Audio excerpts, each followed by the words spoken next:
ئێمە بەم ئومێد و بەم ئەمەلە گەورەوە بابژین هەرچی ناڕەحەتیەک لە ژیانمانەیەتە پێشەوە مادام قەدەری خوایە خەیریهی و شەڕیهی لەلایەن خواوەیە بۆ ئێمە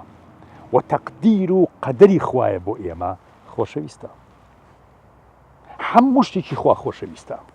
و هەموویشی تاقیکردنەوەی خواییە.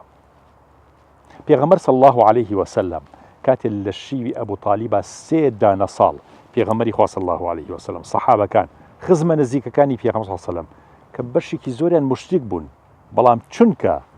پشتی پێغەمبەریان کرد صلی الله عليه وسلم هەمویان خراوانە ئەو شیوەوە 3 دانە ساڵ نەخواردن نەخواردنەوە نەژنهێنان و ژن خواستن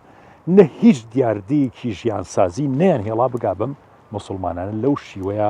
محاصەریاندا بوون. سعدی کوڕی وەقاصە فەرمێت یەک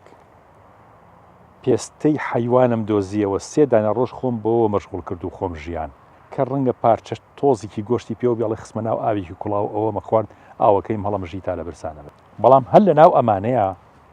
90,000 سەحابە دروسە بێ کە بڵاو بنەوە بەسەر ئەرزا و ئەم ئیسلامەتیە بە دنیا گەێنن. عەبدوڕەحمانی کوڕی عەوف دروسە بێ لە مەککە لە مەدینەیە کە عەبدوڕەحمانی کوڕی عەوف خاوەنی سەروەتێکی بێشمار بوو و یارمەتی موسڵمانانیەدا. عوسمانی کوڕی عەفان دروسە بێ کە خەلیفەی سێهەمی موسڵمانانە و